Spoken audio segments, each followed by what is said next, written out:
Welcome to class number 7। आज की इस क्लास के अंदर हम मास्किंग देखेंगे। मास्किंग से पहले हमें ब्रश टूल को समझना होगा, तो ब्रश टूल से हम स्टार्ट करेंगे और इसको फिनिश करेंगे मास्किंग पे। तो आइए चलते हैं फोटोशॉप पे और देखते हैं मास्किंग। सबसे पहले मैं लूँगा ब्रश टूल। ये यहाँ पर आपको ब्रश टूल नज़र आ रहा है। ब्रश टूल का जो है वो मैं साइज़ इंक्रीज़ कर सकता हूँ। आप यहाँ पर क्लिक करें और यहाँ पे आपको साइज़ दिख रहा है। जो भी आपको साइज़ चाहिए वो आप साइज़ ले लें ब्रश का। आप इसका कलर यहाँ से चेंज कर सकते हैं। न्यू लेयर आपने लाज़मी लेनी है। तो देखिए मैंने ये ब्रश यूज़ किया, आपको ब्रश जो है वो इस तरीके से आपको दिख रहा है। अभी जब मैंने ब्रश अप्लाई किया तो ये साइडों से बहुत ज़्यादा ब्लरी दिख रहा है। मैं दोबारा वापस ब्रश पे आता हूँ, इसकी सेटिंग पर जाता हूँ, तो ये बेसिकली जो ब्लर आपको दिख रहा था, ये इसलिए दिख रहा था क्योंकि ये 0% हार्ड है। यानी ये 100% स्मूथ है। 0% हार्ड का मतलब ये है कि 100% स्मूथ है। अगर मैं इसका हार्ड इंक्रीज़ कर दूँ, मैं इसको 100% कर दूँगा, तो अब ये मेरा ब्रश 100% हार्ड हो चुका है। जब मैं इसको अप्लाई करूँगा, तो ये कुछ इस तरह से दिखेगा। अगर आप नोट करें तो यहाँ पे आपको ये छोटे-छोटे सर्कल से बने हुए दिख रहे हैं। इनसे बचने के लिए आप क्या करेंगे, आप चले जाइए विंडो पर, यहाँ पे आपको नज़र आएगा ब्रश सेटिंग्स।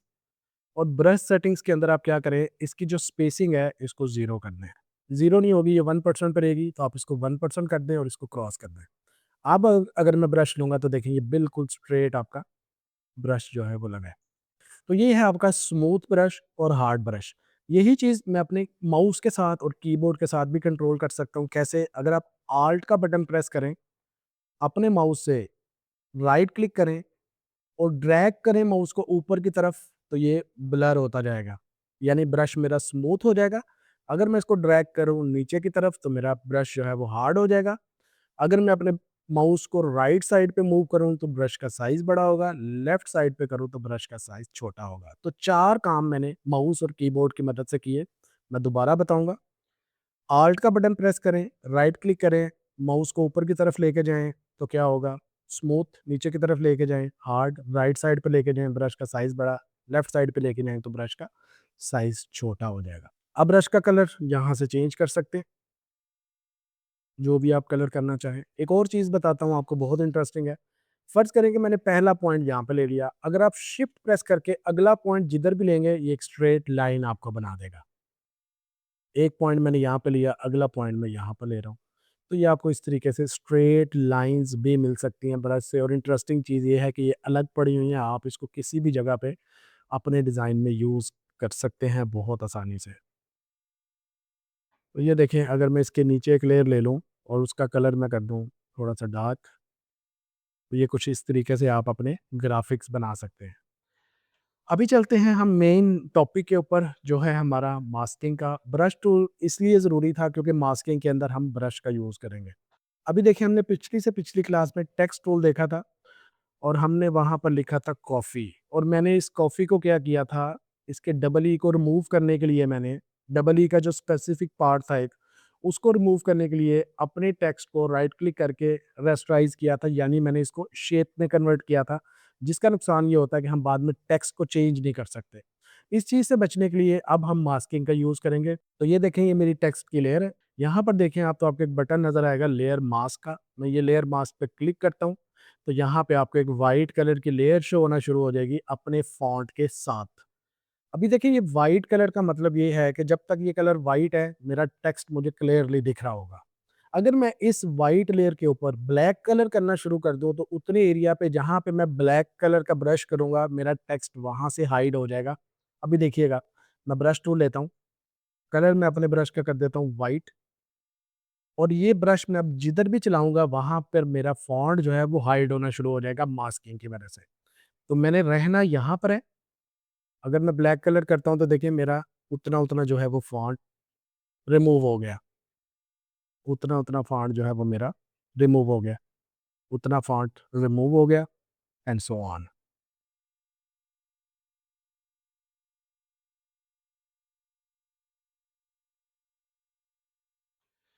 तो इस तरीके से आप मास्किंग का यूज़ करते हैं। अब देखिए, एक्चुअल में मेरा फ़ॉन्ट ये रिमूव नहीं हुआ, सिर्फ़ ये मास्किंग की वजह से मुझे वो एरिया मेरे फ़ॉन्ट का दिखा नहीं रहा। अगर मैं वापस इसी एरिया के ऊपर व्हाइट कलर कर दूँ, तो देखिए वापस मेरा फ़ॉन्ट उसी पोज़ीशन में आ जाएगा जैसे ओरिजिनल था। तो ये है मास्किंग। सिंपल आसान अल्फाज में समझ लें, मेरा जो वाइट एरिया है उस पे जब भी मैं ब्लैक कलर का ब्रश करूंगा तो जो भी ऑब्जेक्ट जिसके ऊपर मैंने मास्किंग लगाई हुई है वो ऑब्जेक्ट मेरा रिमूव होना शुरू हो जाएगा। वापस जब मैं उसी मास्किंग के ऊपर वाइट कलर करूंगा तो मेरा ऑब्जेक्ट जो है वो दिखना शुरू हो जाएगा। यही एग्जांपल हम अब लेते हैं उस इमेज के ऊपर जो हमने लास्ट टाइम यूज़ की थी। लास्ट टाइम हमने एक इमेज यूज़ की थी इंटीरियर डिज़ाइन की, जहाँ पे मैंने एडजस्टमेंट की थी उसकी एक्सपोज़र के लिए, और मैंने कहा था कि अगर आपकी पूरी की पूरी इमेज के अंदर एक्सपोज़र अप्लाई हो जाए तो आप इसको कंट्रोल कर सकते हैं। अभी वो इमेज ढूँढना थोड़ा-सा मुश्किल है, लेकिन कोई बात नहीं, हम कोई और इमेज यूज़ कर लेते हैं। तो देखिए मैं ये वाली इमेज ले रहा हूँ, कंट्रोल एन करें, न्यू फाइल। मैं अगर इस इमेज के अंदर मुझे लग रहा है कि यहाँ पर लाइट थोड़ी-सी कम है, तो मैं क्या करता हूँ, अपना जो एक्सपोज़र है वो इस इमेज के अंदर अप्लाई करूँगा यहाँ से। यहाँ से मैंने आपको सिखाया था एक्चुअली कि एक्सपोज़र को हम यूज़ कैसे करेंगे। लेकिन अब की बार जब भी मैं एक्सपोज़र, ब्राइटनेस, कंट्रास्ट या ह्यू, सैचुरेशन को यूज़ करूँगा, तो वो यहाँ से नहीं करूँगा। मैं यूज़ करूँगा यहाँ से। यहाँ से यूज़ करने का फ़ायदा ये होगा कि जब भी मैं एक्सपोज़र ऐड करूँगा तो वो साथ एक मास्किंग की लेयर भी दे देगा। जब मेरे पास मास्किंग की लेयर होगी तो मेरे पास कंट्रोल ज़्यादा आ जाएगा। जिस एरिया पे मुझे वो एक्सपोज़र जो मैं अप्लाई करूँगा वो नहीं चाहिए, वहाँ पे मैं सिंपल क्या करूँगा, ब्लैक कलर का ब्रश कर दूँगा, उतने एरिया पे एक्सपोज़र नहीं दिखाएगा। बाकी के एरिया के ऊपर मुझे एक्सपोज़र दिखाना शुरू कर देगा। तो ये देखें, मैं इस इमेज के अंदर एक्सपोज़र की वैल्यू देता हूँ। ये सेम वही है चीज़ जो हमने ऊपर देखी है, कोई कुछ भी चेंज नहीं है इसमें। तो देखिए अगर मैं एक्सपोज़र इतना बढ़ाना चाहता हूँ इसका, कि यहाँ पर ठीक है, ये एरिया मुझे इतना ही ब्राइट चाहिए। इस एरिया के ऊपर आप देखें एक्सपोज़र ज़्यादा हो गया, यानी यहाँ पे मेरी इमेज ओवर एक्सपोज़ कर गई है, तो कोई मसला नहीं है। आप लेयर पर आ जाएँ और यहाँ पर देखिए एक्सपोज़र के साथ उसने मास्किंग की लेयर ऐड कर दी। यहाँ पर आप क्या करेंगे, ब्लैक कलर का ब्रश करेंगे। प्रॉब्लम क्या आ रही है? प्रॉब्लम ये आ रही है कि मैं जब ब्लैक कलर का ब्रश कर रहा हूँ, वो उतना एक्सपोज़र तो ख़त्म हो गया, लेकिन वो ब्रश का मुझे क्लियरली दिख रहा है कि यहाँ पे ब्रश अप्लाई हुआ हुआ है। इस चीज़ से बचने के लिए मैं क्या करूँगा, अपने ब्रश को कर लूँगा स्मूथ। जब मैं अपने ब्रश को स्मूथ करूँगा, फिर जब मैं अप्लाई करूँगा तो देखिए अब बिल्कुल भी पता नहीं चलेगा कि यहाँ पर मैंने ब्रश का यूज़ किया है। अब यहाँ पर देखिए जब मैंने ब्रश यूज़ किया तो बहुत ज़्यादा डार्क, शार्प डार्क दिख रहा है। मैं ये शार्पनेस भी थोड़ी कम करना चाहता हूँ कि इतना ज़्यादा जो है वो ब्रश का प्रेशर ना रहे। तो मैं क्या करूँगा, आप सिंपली यहाँ पे जो ब्रश का फ्लो है, ये कर दें 5%, और अब अगर आप अप्लाई करेंगे तो देखिए अब आपको ब्रश का जो प्रेशर है, वो इतना ज़्यादा नहीं दिखेगा। तो जहाँ-जहाँ आपकी इमेज जो है वो ओवर एक्सपोज़्ड हुई है, वहाँ पे आप ये ब्रश का यूज़ करें, तो देखिए आपकी इमेज जो है वो बेहतर हो जाएगी। यहाँ पर भी मुझे लग रहा है कि मेरी इमेज जो है वो ओवर एक्सपोज़्ड होगी, तो यहाँ पर भी आप ब्रश का यूज़ कर लें, दैट्स इट। तो अब अगर मैं आपको पहली वाली इमेज दिखाऊँ तो वो ये थी, नई वाली इमेज मेरी जो है वो ये है एक्सपोज़र अप्लाई होने के बाद। यहाँ पर भी ओवर एक्सपोज़ लग रहा है तो यहाँ पर भी आप अपना ब्रश कर दें, खत्म हो जाएगा। सेम केस जो है वो आपका सैचुरेशन के साथ भी है। फ़र्ज़ करें कि मुझे अगर यहाँ पे सैचुरेशन बढ़ाई है मैंने अपनी इमेज की, तो यहाँ पर आपको सैचुरेशन भी दिख रही है। फ़र्ज़ करें कि अगर मैं अपनी इमेज की सैचुरेशन को इंक्रीज़ कर देता हूँ थोड़ा-सा, तो यहाँ पे ये सैचुरेशन मेरी ठीक हो गई, लेकिन यहाँ पे बहुत ज़्यादा सैचुरेशन आ गई। अब चूँकि मुझे सिर्फ़ एक छोटे से एरिया के ऊपर सैचुरेशन चाहिए थी, अब मैं इसको रिवर्स करूँगा। बजाए कि मैं बाकी तमाम एरिया के ऊपर ब्लैक कलर का ब्रश करूँ, तो मैं इसको इन्वर्ट कर दूँगा। यानी कि जो मेरा व्हाइट एरिया है, यहाँ पे अभी मैंने सैचुरेशन अप्लाई की है।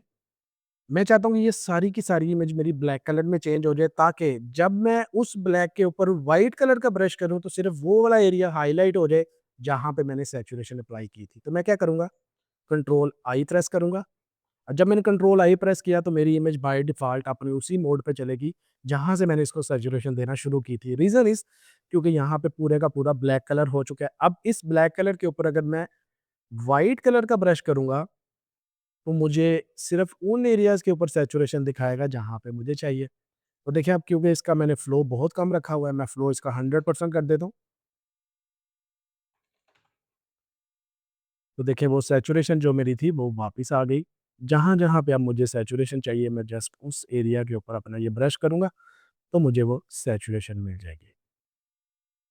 ये बहुत सिंपल है, बहुत हैंडी टूल है ये मास्किंग, इसको यूज़ करना आपको आना चाहिए क्योंकि आने वाले जो क्लासेस हैं उनके अंदर हम मास्किंग का बहुत ज़्यादा यूज़ करेंगे, तो इसके ऊपर आप जो है वो ग्रिप करें।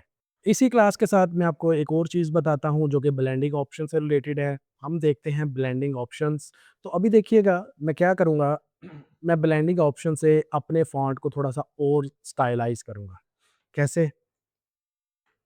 आप क्लास पे क्लिक करें और यहाँ पर राइट क्लिक करें अपनी लेयर पर और यहाँ पे आपको मिल जाएगा ब्लेंडिंग ऑप्शंस। ये रहा। एक और तरीका भी है इसको करने के लिए, आप यहाँ पे डबल क्लिक करेंगे तो फिर भी यही चीज़ आपके पास आ जाएगी। यहाँ पर आपको मल्टीपल ऑप्शंस मिलेंगी, bevel, stroke, inner shadows and so on. अभी के लिए मैं आपको ग्लो बताऊँगा। ग्लो क्या होता है? ग्लो बेसिकली वहाँ पर काम करेगा अगर आपकी बैकग्राउंड का कलर जो है वो लाइट नहीं है। अगर आपकी बैकग्राउंड डार्क कलर में है तो आपको ग्लो दिखेगा। इसकी एग्ज़ाम्पल ये है कि जब किसी के घर शादी होती है तो जो लाइटिंग होती है घर के बाहर, वो लाइट जो है वो रात के टाइम जलती है और उसी वक़्त वो खूबसूरत लगती है। आपने कभी भी वो लाइटिंग दिन के टाइम नहीं देखी होगी। उसकी रीज़न ये है कि ग्लो हमेशा रात के टाइम नज़र आता है आपको। दिन के टाइम किसी भी लाइट का ग्लो नज़र नहीं आता आपको। दूसरे नंबर पे जो है, शैडो इसके अपोज़िट है। शैडो हमेशा दिन में नज़र आता है, रात के टाइम जो है वो किसी भी चीज़ का शैडो नज़र नहीं आता। अक्सर स्टूडेंट मुझसे ये क्वेश्चन पूछते हैं, बैकग्राउंड का कलर रख लेंगे डार्क और कहेंगे सर कि हमने शैडो अप्लाई किया लेकिन शैडो नज़र नहीं आ रहा, क्योंकि आपकी बैकग्राउंड ही डार्क है। डार्क कलर के ऊपर कभी भी आपको शैडो नहीं दिखेगा। तो अभी चूँकि मैंने बैकग्राउंड का कलर जो है वो डार्क रखा है, तो मैं इसके ऊपर आउटर ग्लो अप्लाई करूँगा ताकि मेरा जो ग्लो है इस टेक्स्ट का वो दिखे। तो मैं ग्लो पे क्लिक करता हूँ, आपको बिल्कुल लाइट सा जो है वो यहाँ पे ग्लो दिख रहा है। मैं इसको ज़ूम कर लेता हूँ। ऑल्ट का बटन प्रेस करें तो ये आप ज़ कंट्रोल का बटन प्रेस करें तो ये आप इसको ज़ूम कर सकते हैं। तो ये देखें आपको ग्लो दिख रहा है। इस ग्लो के ऊपर आपने क्लिक करना है, तो फिर इस ग्लो की प्रॉपर्टीज़ आएँगी। याद रखें जब यहाँ पर था मैं सिंपल, तो ये मेरा ओवरऑल प्रॉपर्टीज़ थी मेरे पूरे फ़ॉन्ट की। अब मैं ग्लो पर हूँ, तो सिर्फ़ ये ग्लो की प्रॉपर्टी दिखाएगा। यहाँ पर आपको ये दिखाएगा ओपेसिटी। ओपेसिटी बेसिकली बोलते हैं ट्रांसपेरेंसी को। आपका ऑब्जेक्ट ओपेक होता है या ट्रांसपेरेंट होता है। ओपेक का मतलब ये होता है कि आपका ऑब्जेक्ट बिल्कुल सॉलिड है, उसके आर-पार कोई चीज़ आपको दिखती नहीं है। ट्रांसपेरेंट का मतलब ये है कि आपके ऑब्जेक्ट के पीछे अगर कोई चीज़ पड़ी हुई है, तो वो भी दिखना शुरू हो जाएगी। तो अभी देखें यहाँ पर जो मेरी ग्लो की ओपेसिटी है वो कम है, यानी कि मेरा ग्लो जो है वो पीछे से बैकग्राउंड भी दिखा रहा है। तो मैं अगर इसकी ओपेसिटी को 100% कर दूँ तो ये आपको बिल्कुल शार्प ग्लो दिखेगा। आप अपने ग्लो के अंदर नॉइज़ भी ऐड कर सकते हैं। ये थोड़ा-सा आपको डॉटेड डॉटेड से नॉइज़ इसके अंदर दिखाएगा, आप चाहें तो इसको अप्लाई कर लें, लेकिन अभी के लिए मैं नहीं कर रहा। यहाँ पे ग्लो का कलर है, आप अगर ग्लो का कलर चेंज करना चाहते हैं, तो आप अपने ग्लो का कलर चेंज भी कर सकते हैं। फ़र्ज़ करें मैं ऑरेंज के ऊपर येलो शेड का थोड़ा-सा करूँ, तो ये कुछ इस तरह से दिखेगा। अभी के लिए मैं इसको व्हाइट ही रखूँगा। ग्रेडिएंट है, ग्रेडिएंट की अभी हमने क्लास नहीं की, ग्रेडिएंट के ऊपर भी क्लास मैं आपको दूँगा, मे बी नेक्स्ट क्लास हम ग्रेडिएंट पे करें। इसके बाद आ जाएगा स्प्रेड। स्प्रेड क्या होता है कि आपका ग्लो जो है वो कितना फैलेगा, यानी कि कितना सॉलिड आपको दिखेगा। तो ये आप स्प्रेड में थोड़ा कम रखता हूँ लेकिन साइज़ इसका बढ़ा देता हूँ ताकि ग्लो का जो वॉल्यूम है वो ज़्यादा हो। तो देखिए मैंने ग्लो का वॉल्यूम ज़्यादा कर दिया तो ये इस तरीके से दिखेगा। आपने ये एडजस्टमेंट अपने अकॉर्डिंग करना है, ये हमेशा फ़ाइल साइज़ के मुताबिक सेटिंग होती है। इसकी कोई फ़िक्स सेटिंग नहीं है। तो मैं आपको बता दूँ कि ग्लो साइज़ की वैल्यू आप ये रख लें और ओपेसिटी की वैल्यू ये रख लें, नो। ये डिपेंड करेगा आप क्या चीज़ बना रहे हैं, आपका विज़न क्या है उसके पीछे, आपका आइडिया क्या है। प्लस जो फ़ाइल साइज़ होगा ये उसके ऊपर भी बहुत सारी ये वैल्यूज़ जो हैं वो डिपेंड कर रही होती हैं। ग्लो को वाइट कर देता हूँ, साइज़ थोड़ा-सा इंक्रीज़ करते हैं और इसकी ओपेसिटी को थोड़ा-सा बढ़ा देते हैं। तो ये देखें अभी ये ग्लो कुछ बेहतर लग रहा है मुझे। अब मैं चाहता हूँ कि यही वाली जो प्रॉपर्टीज़ ब्लेंडिंग ऑप्शन की मैंने इस पे अप्लाई की हैं, वो 07 पे भी अप्लाई हो जाए। तो मैं क्या करूँगा, राइट क्लिक करूँगा, यहाँ से मैं इसको करूँगा कॉपी लेयर स्टाइल और इस पर आके मैं क्या करूँगा, पेस्ट लेयर स्टाइल। तो देखिए दोनों के ऊपर सेम कलर का स्टाइल यूज़ हो गया।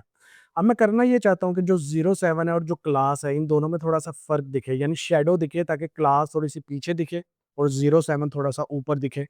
तो मैं क्या करूँगा, डबल क्लिक करूँगा और यहाँ पर मैं करूँगा ड्रॉप शैडो। ड्रॉप शैडो का मतलब ये होता है कि कोई भी ऑब्जेक्ट अपना शैडो ड्रॉप करेगा किसी दूसरे ऑब्जेक्ट के ऊपर या बैकग्राउंड के ऊपर। तो मैं यहाँ पे करूँगा ड्रॉप शैडो। ड्रॉप शैडो की मैं प्रॉपर्टीज़ पर आ जाऊँगा। ओपेसिटी मैं थोड़ी-सी बढ़ाऊँगा। डिस्टेंस मैं इसका इंक्रीज़ करूँगा। तो देखिए अभी ये डिस्टेंस जब मैं इंक्रीज़ कर रहा हूँ तो शैडो मेरा नीचे की तरफ जा रहा है जो बहुत लाइट दिख रहा है क्योंकि बैकग्राउंड भी मेरी डार्क है। मैं क्या करता हूँ, डिस्टेंस को जो है वो थोड़ा-सा यहाँ से मैं चेंज कर सकता हूँ। इसका एंगल डिस्टेंस को थोड़ा कम करें और साइज़ थोड़ा-सा बढ़ाएँ ताकि शैडो जो है वो थोड़ा-सा स्मूथ दिखे आपको। तो ये देखिए इस तरीके से। मैं अभी के लिए ग्लो ख़त्म कर रहा हूँ। इससे भी मैं ग्लो ख़त्म कर देता हूँ। डबल क्लिक करें इस पे और इससे भी ग्लो को ख़त्म कर दें।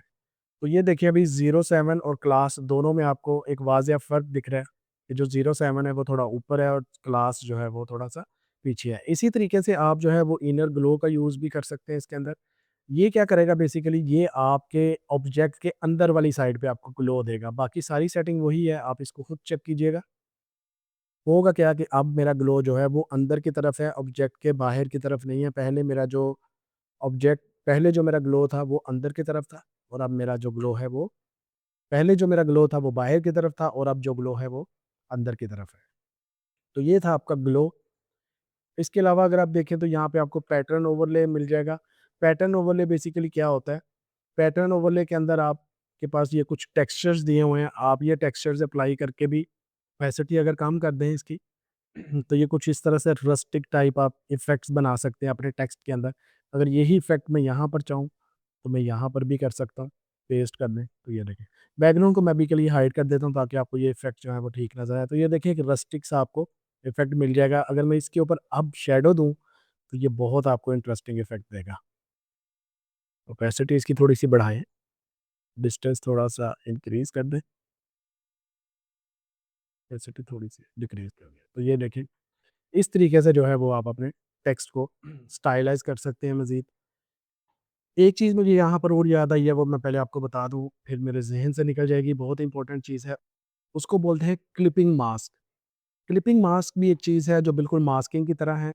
फ़र्ज़ करें कि अगर इस 07 के अंदर मुझे कोई एब्स्ट्रैक्ट डिज़ाइन दिखाना हो, तो मैं वो कैसे दिखा सकता हूँ? मैं यहाँ पर खोल लेता हूँ कोई भी एब्स्ट्रैक्ट डिज़ाइन, लेट्स सपोज़ मुझे इस 07 के अंदर ये वाला जो है वो शेड दिखाना हो या इमेज दिखानी हो, तो मैं इसको कॉपी करूँगा। इस 07 के ऊपर मैं इसको पेस्ट करूँगा, इस तरीके से, और मैं राइट क्लिक करूँगा इस पे और मैं कर दूँगा क्लिपिंग मास्क। जब मैं इसको क्रिएट क्लिपिंग मास्क करूँगा तो इससे नीचे वाली जो लेयर होगी उसके ऊपर ये वाला टेक्सचर अप्लाई हो जाएगा। तो ये देखें वो 07 के ऊपर मेरा वो वाला डिज़ाइन अप्लाई हो चुका। आप एक दफ़ा एक पॉइंट पे क्लिक करें और फिर आप इसको मूव कर सकते हैं। तो ये भी एक तरीका है अपने फ़ॉन्ट्स को या कोई भी आपने शेप बनाई है उसको स्टाइलाइज़ आप इस तरीके से भी कर सकते हैं। लेकिन जब भी आप ये करेंगे तो फिर ब्लेंडिंग ऑप्शन अप्लाई करने की आपको इजाज़त नहीं देगा फ़ोटोशॉप। तो मैं इससे भी यही करता हूँ, आपको एक अलग से फिर से दोबारा से इमेज लेनी पड़ेगी, मैं राइट क्लिक करता हूँ और क्लिपिंग मास्क कर देता हूँ। तो ये देखें वही चीज़ जो है वो मैंने यहाँ पर भी अब